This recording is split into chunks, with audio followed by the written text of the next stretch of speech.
पर जम्मू कश्मीर से अखनूर में भारतीय सेना ने एक्शन लिया है। सेना ने संदिग्ध आतंकवादियों पर गोलीबारी की है। किरी बट्टाल क्षेत्र में नियंत्रण रेखा के पास गोलीबारी हुई है। इलाके में सेना का सर्च ऑपरेशन जारी है।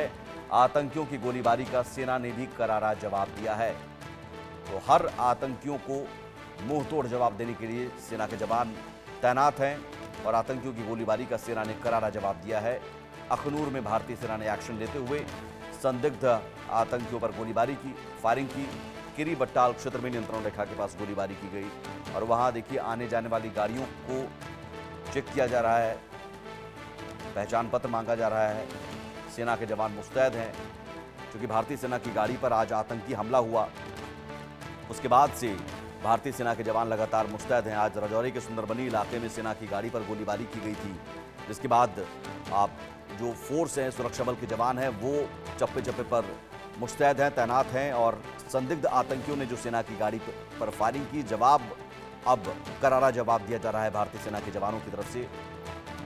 इससे पहले मल्ला के घने जंगलों से सेना की गाड़ी पर कई राउंड फायरिंग की गई थी, आतंकियों ने छिपकर फायरिंग की। उसके बाद अब भारतीय सेना के जवान भी एक्शन ले रहे हैं।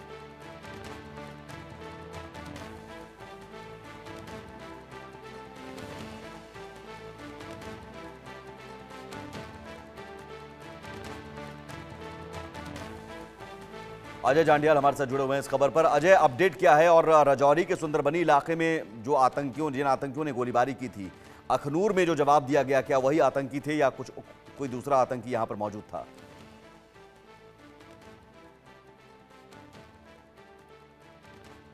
अजय, आप तक आवाज आ रही है?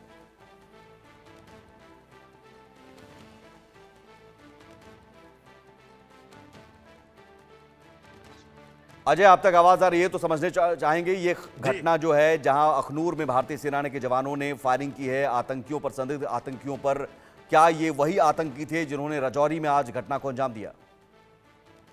देखिए, जो जानकारी है उसके मुताबिक बीती रात जो है केरी बटल का एक इलाका पड़ता है जो लाइन ऑफ कंट्रोल से सटा हुआ है। यहाँ पर जो है कुछ संदिग्ध हरकत जो है वो देखी गई थी, जिसके बाद सेना ने जो है एक बड़ी कार्रवाई जो है इस इलाके में अंजाम दी। सेना ने जैसे ही इस संदिग्ध हरकत को देखा तो उन्होंने तो तुरंत जो है एक बड़ा ऑपरेशन लॉन्च किया और लगभग 1 घंटे तक जो है इन जो आतंकी थे और उसके बाद सेना के बीच जो है वो मुठभेड़ चलती रही और सुबह लगभग 11 से 12 बजे के बीच जो है एक घटना सामने आई, जिसमें दूसरी घटना जो पेश आई, जिसमें एक अन्य इलाके में जो है वो सेना की गाड़ी पर जो है वो फायरिंग हुई। तो माना ही जा रहा है कि शायद ये वही आतंकी थे जो उस इलाके में रात को देखे गए और उसके बाद इन्होंने जंगल में पूरी रात जो है अपने आप को रात के अंधेरे का फायदा उठाकर वहां पर मूवमेंट की हो सकती है। तो ऐसे में इस पूरे इलाके में एक बड़ा तलाशी अभियान जो है वो चल रहा है और मंशा यही कि जल्द से जल्द इन आतंकियों तक पहुंचा जा सके, इनको मार गिराया जा सके। केरी बटल का जिस इलाके में बीती रात जो है सेना के जवानों ने संदिग्ध हरकत देखी थी, जिसके बाद 1 घंटे तक फायरिंग चली, ये वही इलाका है जहां पर पहले भी कई आतंकी घटनाएं हो चुकी हैं। यहीं पर कुछ समय पहले 3 आतंकियों को मार गिराया गया था। यहीं पर जो है सेना के 2 जवानों की तब शहादत हुई थी जब सरहद पार से पाकिस्तान की तरफ से एक आईडी जो है वो उसको यहाँ पर प्लांट किया गया था, जिसमें सेना के जवान जो है वो गंभीर रूप से घायल हुए और बाद में उनकी शहादत हुई। तो ऐसे में ये इलाका जो है वो काफी चुनौतियों भरा है। यहाँ पर पहले भी इन्फिल्ट्रेशन जो है वो आतंकी करते रहे, तो ऐसा माना जा रहा है कि शायद ये वही आतंकी हो सकते हैं जिन इलाकों जो इलाका है जिस इलाके में सरहद पार लाइन ऑफ कंट्रोल की दूसरी तरफ आतंकियों की मौजूदगी की खबर थी। तो ऐसे में ये आतंकी जो है शायद घुसपैठ करके इस तरफ आए हो सकते हैं। और ये जो आप राजौरी की घटना जो हुई, क्या वहां पर कोई और आतंकियों का समूह था मौजूद जिसने फायरिंग की और वहां पर क्या अपडेट है?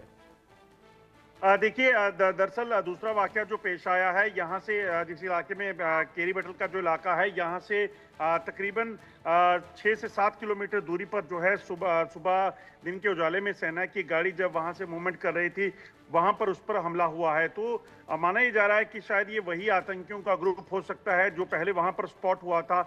उसके बाद वो यहाँ पर पहुंचा और जैसे ही उसने एक सेना की गाड़ी को देखा तो उस पर फायरिंग शुरू कर दी। तो इस चीज की आशंका जरूर बनी हुई है, मगर सेना के लिए सबसे बड़ी प्राथमिकता जो है वो पुलिस के लिए और सेना के लिए वो इन आतंकियों को ट्रेस करना है। उसके बाद जो है तमाम चीजों में तफ्तीश की जा सकती है, मगर पहली प्राथमिकता जो है जंगल में छुपे इन आतंकियों को ट्रेस करने की है, इनको ढूंढ निकालने की है और इनको मार गिराने की है।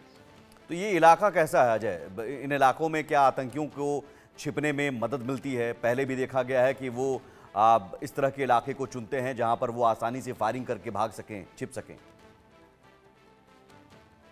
देखिए, ये जो इलाका है ये पूरा जंगल का इलाका है। लाइन ऑफ कंट्रोल से पीछे जिस इलाके में सुबह आतंकियों ने फायरिंग की है, ये इलाका जो है वो घने जंगलों के बीच से होता हुआ निकलता है और यहाँ पर रिहाइश बहुत कम है। लाइन ऑफ कंट्रोल से सीधा इस तरफ अगर आप आते हैं तो सुंदरबनी और उसके बाद राजौरी, पुंछ के साथ साथ कश्मीर पहुंचने के जो है वो रास्ते रहते हैं। तो ऐसे पे माना जा रहा है कि हो सकता है ये आतंकियों का एक ग्रुप हो जिसने वहां से कोई घुसपैठ की हो और उसके बाद वो यहाँ पर आकर छुप गया हो। तो ये तमाम चीजें जो है वो खैर जांच का विषय है, मगर ये इलाका जो है घने जंगल का इलाका है और इसके आसपास जो है रिहाइश बहुत कम है। ऐसे में यहाँ पर नदियां, नाले, पहाड़ जो है उससे होते हुए आतंकी जो है इस इलाके में मूवमेंट करते हैं। पहले भी इस इलाके में कई बार घुसपैठ जो है आतंकियों ने की है। कई बार यहाँ सुंदरबनी में भी आतंकी जो है वो घुसपैठ करके जो पहुंचे थे उनको सुरक्षा बलों ने मार गिराया है। अभी कुछ समय पहले ही केरी बटल के इलाके में भी 3 आतंकी मारे गए थे। तो ये बड़ा ये कहा जा सकता है कि पुराना इन्फिल्ट्रेशन रूट रहा है जिस इलाके में इस वक्त आतंकियों की मूवमेंट को देखा गया है। ठीक है, बहुत शुक्रिया अजय तमाम जानकारी के लिए आपका। आगे बढ़ते हैं बात महाकुंभ की। उत्तर प्रदेश के प्रयागराज में महाकुंभ 2025 के अंतिम दिन भारतीय वायुसेना ने मेला क्षेत्र में शानदार एयर शो का आयोजन किया। इस अद्भुत प्रदर्शन ने श्रद्धालुओं को